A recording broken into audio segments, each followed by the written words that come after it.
Bonjour à tous, j'espère que vous allez bien. Alors aujourd'hui je vous retrouve pour ce qui va être ma dernière vidéo avant les fêtes de fin d'année. Je tenais vraiment à vous proposer un dernier petit rendez-vous avant de clôturer 2023 puisque pour la toute première fois il me semble, je n'ai pas préfilmé de vidéo à mettre en ligne entre Noël et le jour de l'an pour la simple et bonne raison que je suis épuisée.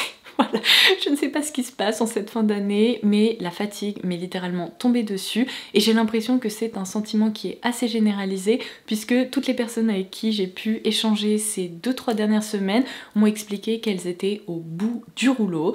Alors pour ma part, c'est peut-être lié au fait que je n'ai quasiment pas pris de vacances cette année et entre la préparation de notre mariage, toutes les émotions liées à évidemment cet événement et la vie quoi tout simplement, eh bien j'ai l'impression qu'il faut que je me repose, que je recharge mes batteries, que je prenne du temps pour moi et du temps vous savez pour me vider l'esprit. Arrêter de penser au travail H24, donc c'est exactement ce que j'ai décidé de faire. En plus vous connaissez mon amour pour Noël, pour ces moments que je peux passer en famille avec mes proches etc. Donc je vais en profiter à fond pour mieux vous retrouver en début d'année. Alors ceci étant dit, rien n'est définitif, j'ai quelques idées de vidéos que j'aimerais pouvoir vous proposer, mais j'ai décidé que j'allais être clémente avec moi-même. Si je trouve le temps, l'énergie ou l'envie de le faire, évidemment je le ferai avec plaisir, mais sinon disons que ça attendra quelques jours. Alors justement, puisque j'ai évoqué le début de l'année 2024 qui approche à très grands pas, vous le savez peut-être si vous me suivez depuis longtemps, je vous propose toujours en début d'année une série de vidéos dédiées à mon best-of et ce dans différentes catégories. Donc je me concentre toujours au moins sur la catégorie drugstore et produits à petit prix, mais également sur mes produits de parfumerie dont je me suis le plus servi et ceux qui m'ont vraiment le plus plu. Ça me permet de revenir sur l'année qui s'est écoulée et évidemment de mettre en avant ces références qui m'ont complètement convaincue. Mais je me suis dit que ça faisait très longtemps, je crois plusieurs mois, que je vous ai pas parlé de mes déceptions, des produits que j'ai complètement délaissés pour X ou Y raison, et je trouve que c'est une excellente thématique pour clôturer cette année justement avant de repartir sur de bonnes bases.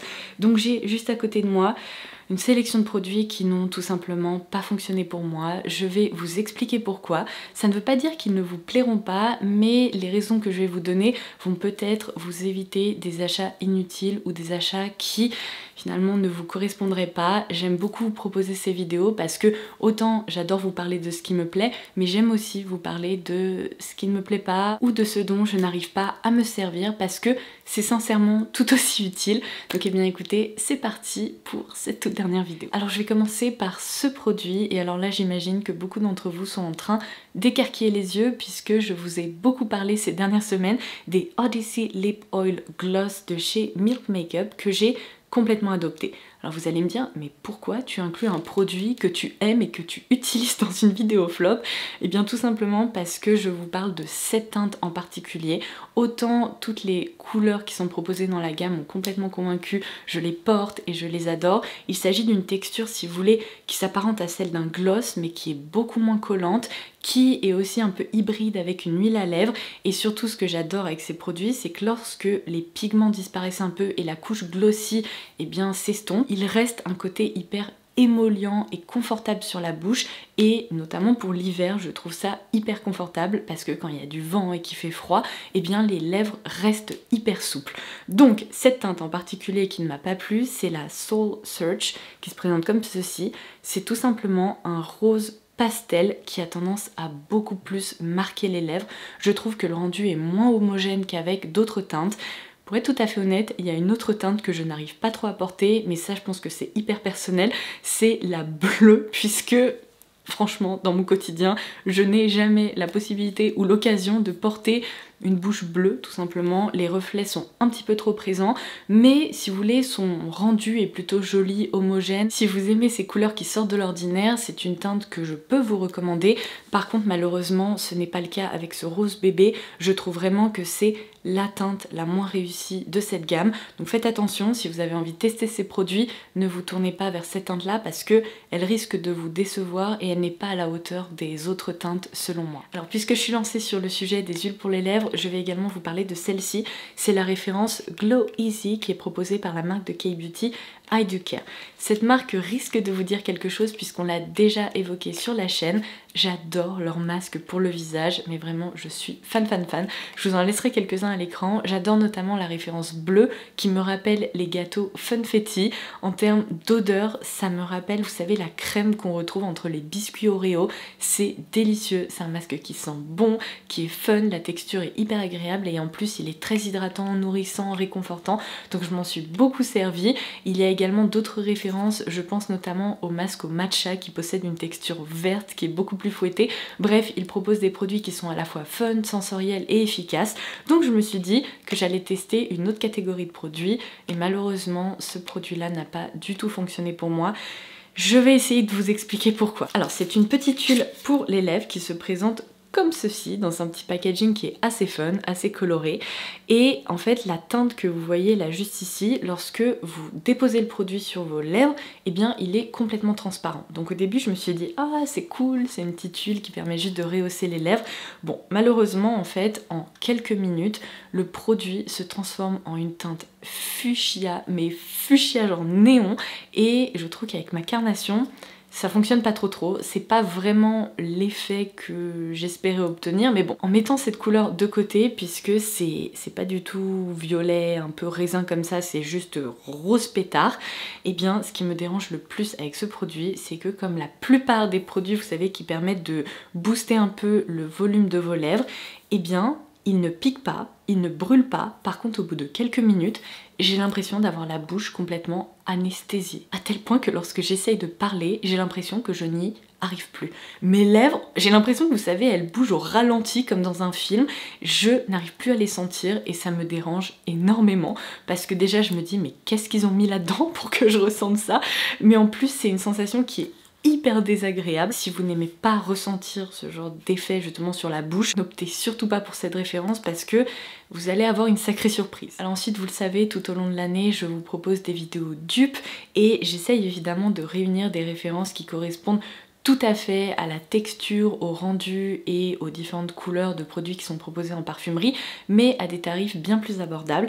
Et lorsque j'ai vu sur Look Fantastic cette référence de chez Makeup Revolution, qui est le Bright Light, je me suis dit est-ce que ça serait pas un nouveau dupe du Hollywood Flawless Filter de Charlotte Tilbury? Ça se présente exactement de la même façon avec ce gros embout XXL. Bref, en termes de packaging et d'idées de produits, on y est, on peut considérer que c'est un dupe. Mais alors malheureusement, j'ai opté pour la teinte la plus claire qui est la Glim Light. Je vais vous faire un swatch, vous allez tout de suite comprendre que, bon, il ne s'agit pas d'un dupe du produit Charlotte Tilbury. Déjà la teinte est hyper orange. Non mais regardez-moi ça, c'est un truc de fou. Ou alors abricoté on va dire. Mais c'est surtout que sur ma carnation, et bien malheureusement ce filtre abricoté reste hyper présent. On a vraiment l'impression qu'en fait j'ai appliqué la mauvaise couleur de fond de teint et ce produit est beaucoup plus pigmenté. Il joue pas du tout sur la transparence comme le produit Charlotte Tilbury et du coup ce que ça provoque, eh bien c'est qu'au lieu d'obtenir un effet base de teint lumineuse ou highlighter, on a juste une sorte de crème teintée ou un fond de teint dont la couleur est un petit peu étonnante. Alors comme ça, avec ma lumière artificielle que je suis bien évidemment obligée de sortir parce que il fait tellement gris dehors, vous allez avoir l'impression que le rendu est quand même assez satiné et lumineux. Je vous assure que en réalité non, c'est satiné presque mat quoi, c'est vraiment pas waouh, on retrouve pas du tout le même effet et en le testant je me suis dit malheureusement ce produit ne fonctionne pas pour moi, donc voilà. C'est un dupe un peu raté. Alors vous le savez, j'aime beaucoup la marque Makeup Revolution, mais c'est le deuxième et dernier produit dont je vais vous parler aujourd'hui dans cette vidéo flop. Malheureusement, ça ne peut pas fonctionner à tous les coups, et pourtant j'ai déjà réussi à dénicher de nombreux dupes au sein de cette marque dont je vous ai parlé cette année, mais là ça n'a pas fonctionné non plus. Il s'agit du Face and Body Glow, qui se présente comme ceci, qui est sorti il me semble pour les fêtes de fin d'année. Là c'est la teinte Festive Allure, très mignon. Bon, malheureusement je ne m'attendais pas du tout à recevoir une teinte aussi foncée. D'ailleurs sur le site, la teinte me semblait être beaucoup plus beige que ça. En l'occurrence, je vais vous proposer un swatch. C'est une teinte bronze, rose gold qui est hyper intense. Alors je vais vous dire un truc, si vous avez la peau noire, je pense que c'est un produit qui pourrait vraiment fonctionner pour vous parce que regardez-moi ce glow par contre là, c'est vraiment sublime et lorsque je l'étale, eh bien c'est quand même assez pigmenté, mais je me dis que sur une peau évidemment beaucoup plus foncée que la mienne, ça pourrait presque fonctionner. Mais alors si moi je mets ça au niveau de mon décolleté, de mes épaules, de mes bras, etc. Non mais catastrophe quoi, on va avoir l'impression que j'ai appliqué un auto-bronzant complètement foireux. Pour moi, ce produit, ça me rappelle un petit peu ce produit-là chez Huda Beauty qui est également un Face and Body Glow. Donc je pense que c'était l'idée qui se cachait derrière ce lancement. Ils ont essayé de reproduire justement la texture et le rendu de ce produit chez Huda Beauty et ils auraient dû proposer d'autres teintes. Et c'est vraiment dommage parce que j'avais justement dans l'idée d'opter pour un produit comme ça hyper lumineux pour le corps lorsqu'on porte une jolie robe pour le nouvel an et tout, ça peut être très sympa. Mais là clairement ça ne fonctionne pas du tout pour moi. Je vous montre une dernière fois, mais il y a vraiment un côté un peu rose, bronzé, enfin auquel je ne m'attendais pas du tout. On va retirer ça avant de faire des catastrophes parce que je ne me connais que trop bien. Alors ensuite ce mois-ci, je vous ai proposé une nouvelle vidéo dédiée au parfum. Vous êtes peut-être passé à côté, si c'est le cas je vous la laisserai bien sûr en barre d'infos pour que vous puissiez aller la visionner, mais j'ai acheté presque tous les parfums Ariana Grande pour les tester et pour pouvoir vous proposer mes retours dessus. Et alors dans cette vidéo, vous allez pouvoir constater que j'ai eu de très jolies surprises et il y a certaines références que j'ai réussi à porter et à adopter, mais malheureusement j'ai aussi eu quelques déceptions. Et alors là j'en ai pris deux pour les évoquer dans cette vidéo, comme ça me permet de vous dire que vous pourrez en savoir plus dans ma vidéo dédiée, mais ces deux parfums là n'ont pas du tout fonctionné pour moi. Je commence par le God is a Woman qui est assez funky en termes de packaging puisque on a un flacon qui est assez basique avec cette coque en quelque sorte dans lequel on peut le glisser. C'est assez malin parce que lorsqu'on voyage, eh bien, on peut ainsi transporter son petit flacon plus léger et moins gros, moins encombrant on va dire. Donc ce parfum, j'en avais entendu beaucoup de bien et alors malheureusement il n'a pas du tout fonctionné pour moi puisque ce que je vous explique dans ma vidéo c'est que sur ma peau il y a des notes de poire hyper alcoolisées et chimiques qui ressortent et franchement c'est extrêmement désagréable, d'autant plus que le début si vous voulez est désagréable et au fur et à mesure le parfum s'estompe complètement pour se faire vraiment oublier et je trouve que eh bien malheureusement c'est pas un parfum qui a retenu mon attention. Et alors vous vous souvenez peut-être que le tout premier parfum Ariana Grande que j'ai eu l'occasion de découvrir et de porter c'est la référence Cloud qui est aussi potentiellement le plus connu dans cette collection de parfums et malheureusement je n'ai jamais réussi à l'adopter tout simplement parce que sur ma peau il y a des notes hyper salées qui ressortent. Au fur et à mesure que les heures passent, j'ai l'impression de porter vraiment de l'eau de mer et c'est très désagréable. Et du coup en passant ma commande de parfum Ariana Grande, lorsque j'ai vu qu'il y avait un Cloud Pink qui venait d'être lancé, je me suis dit que ça allait peut-être être une référence qui allait bien mieux fonctionner sur ma peau puisque celui-ci, contrairement au Cloud, possède également des notes assez fleuries et fruitées. Et vous savez quoi? Je rencontre exactement le même problème. C'est-à-dire que bon, la base est assez sucrée, elle ne me correspond pas tellement, mais j'aurais pu le porter si, eh bien, ces notes salées ne ressortaient pas autant. Et là, j'arrive même à les identifier juste en sentant le parfum comme ça, mais sur ma peau c'est vraiment décuplé et c'est assez désagréable, c'est pas du tout ce que j'ai envie de sentir. Donc voilà pourquoi ces deux références m'ont pas convaincue. Il y en a d'autres aussi, je vous laisse aller voir ma vidéo. Alors ensuite vous le savez, je passe beaucoup de temps sur l'e-shop de YesStyle à essayer de dénicher des petites pépites en matière de K-beauty. J'adore ça parce que ce sont évidemment des produits qui sont proposés à des tarifs complètement dingues, défiant toute concurrence par rapport à nos cosmétiques européens et je vous parle de mes coups de cœur tout au long de l'année, mais j'ai aussi parfois des déceptions. C'est sûr qu'en testant beaucoup de choses, et bien parfois on est déçu. Il y a une nouvelle marque qui a débarqué sur YesStyle, qui est d'ailleurs le revendeur officiel il me semble. Alors comment elle s'appelle déjà ? Ça y est, je me souviens, j'ai dû réfléchir quelques minutes, mais il s'agit de la marque Flower Nose. C'est une marque avec un univers assez spécial, hyper kitsch, un peu effet boudoir, etc. Mais les packagings sont assez attirants quand même, je les trouve assez esthétiques. Et du coup, j'ai commandé un rouge à lèvres ainsi qu'un parfum, parce que c'est assez rare de tomber sur des parfums ou des eaux de toilette sur les shops de YesStyle. J'ai bien aimé ce petit univers un peu onirique, avec un cygne, etc. Alors je vais vous montrer le flacon, c'est tellement too much pour commencer que déjà, bon, malheureusement c'est pas non plus une qualité extraordinaire et c'est pas très résistant puisque, eh bien, mon signe a été complètement décapité, c'est-à-dire qu'il y avait cette petite tête qui se baladait dans le packaging et à la limite je pourrais essayer d'utiliser de la super glue ou quelque chose comme ça, mais c'est censé ressembler à peu près à ça. Donc pour revenir au parfum en tant que tel, bon, déjà il faut apprécier ce côté vraiment too much parce que c'est pas un flacon qui passe inaperçu, on peut le dire, mais en laissant ça de côté, et bien d'ailleurs c'est la référence Swan Ballet et je ne sais pas pourquoi, j'ai eu envie de tester, j'avais lu des super avis et super retours sur les différents sites sur lesquels j'ai pu me balader avant de le commander et ça ne fonctionne pas pour moi parce qu'il y a des notes d'eau de coco et de noix de coco qui ressortent mais tellement. Et alors c'est vraiment dommage parce que j'arrive pourtant à apprécier ses propriétés assez aquatiques. C'est une cologne, vous savez, qui ne possède pas du tout de base alcoolisée, donc ça reste assez frais, assez revigorant. Je pense que pour le printemps-été, ça doit être une eau de toilette très agréable à porter, qui est assez légère, mais seulement, vraiment seulement si vous appréciez les notes de noix de coco et la base justement vraiment effet eau de coco, parce que moi ça me monte à la tête, c'est terrible.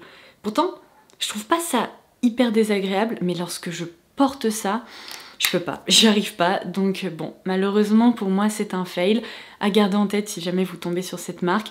Et si vous n'appréciez pas la noix de coco, n'optez pas pour cette référence. Alors ensuite, vous connaissez mon amour pour les fards à paupières qui sont lumineux, pailletés, métalliques. J'en teste tout le temps. D'ailleurs, c'est probablement la catégorie de produits que je préfère tester. Vraiment, j'ai une passion pour ces petits fards. Et à l'approche des fêtes de fin d'année, notamment pour Noël, pour le Nouvel An, pour des petites sorties, je me suis dit un petit smoky argenté, pailleté et tout, ça pourrait être très sympa. Donc je me suis tournée vers deux références qui m'intriguaient. Tout d'abord, ce fard à paupières Kiko, qui est le Glitter Shower dans la teinte 06, qui correspond tout à fait, on va dire, au cahier des charges, puisque c'est un gris anthracite assez foncé, avec plein de micro-paillettes un peu argentées, noires, etc.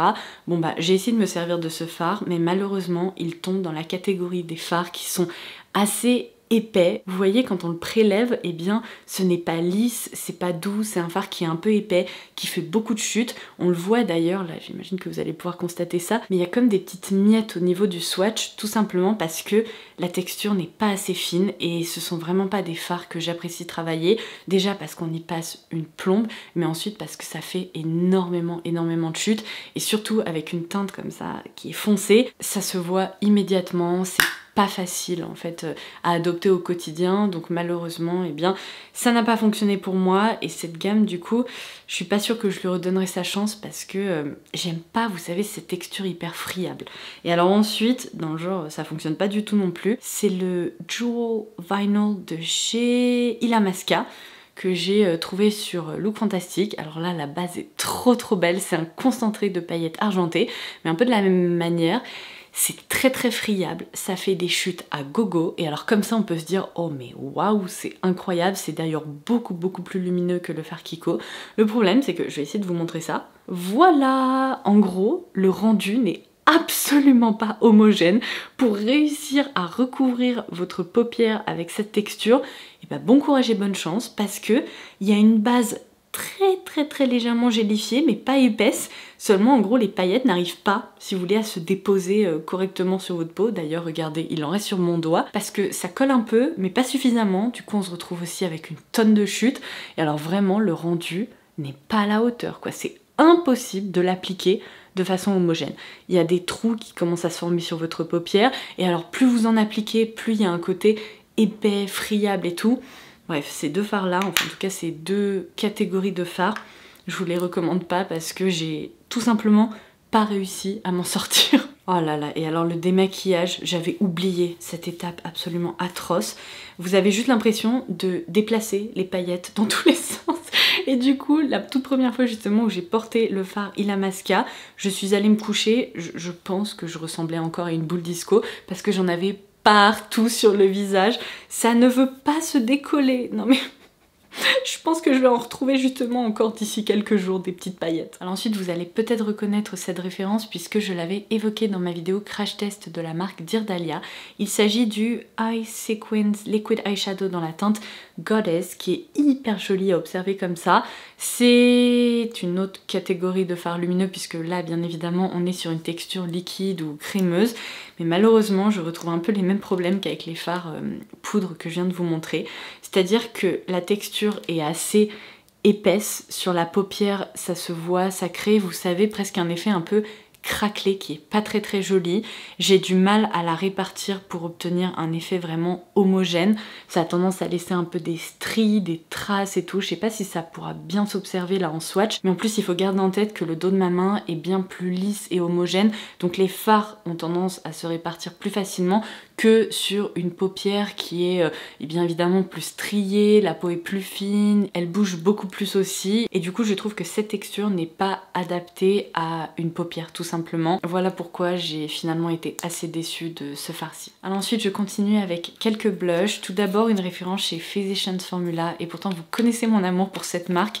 Je trouve qu'ils proposent plein de produits qui sont géniaux, mais le Butter Blush dans cette édition qui était peut-être une édition limitée, je sais pas trop, qui se présente comme ceci, eh bien je trouve que son rendu sur le visage n'est pas très joli parce que encore une fois il fait un peu des patchs, il est difficile à travailler par rapport à d'autres poudres Physicians Formula qui sont hyper douces, hyper faciles à répartir. Je trouve que celle-ci elle est un peu moins évidente, et en plus la teinte, eh bien on a beau mélanger les couleurs et tout, elle reste un peu mutée, assez froide comme ça, c'est un mauve un peu gris qui est pas très joli. En fait en le portant je me suis rendu compte que contrairement à la plupart des blushs qui donnent bonne mine, celui-ci c'est pas vraiment ce qu'il fait, donc petit à petit je l'ai mis de côté, j'ai arrêté de m'en servir, et en fait je me rends compte que eh bien il fait partie de mes déceptions de ces derniers mois. Cette année je vous ai aussi parlé de la marque Doll Beauty qui propose des produits assez funky, qui est dispo sur Look Fantastic, et alors autant j'ai adoré les blush crème qui sont assez lumineux, qui donnent justement bonne mine,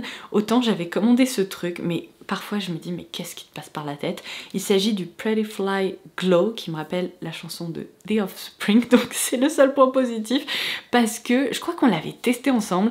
Je vous avais dit pourquoi pas en blush topper ou en highlighter un peu coloré. Alors soyons honnêtes, un highlighter coloré je n'en porte jamais. Quand il y a des reflets vert, bleu, rose ou alors là carrément orange, j'y arrive pas parce qu'avec ma peau claire ça crée juste une barre hyper bizarre. Selon en plus l'orientation de mon visage et l'orientation de la lumière, ça peut être carrément choquant. Et en blush topper, eh bien ça ajoute juste une étape qui me plaît pas trop parce que là pour le coup le rendu est extrêmement métallique. Alors à la limite je pourrais le détourner en tant que fard à paupières, mais je pense que je compte sur les doigts d'une main le nombre de jours où je porte un fard corail orangé comme ça avec des reflets dorés hyper métalliques. Je préfère les fards à paupières lumineux qui sont plus neutres en fait, qui sont vraiment faciles à incorporer dans des maquillages quotidiens.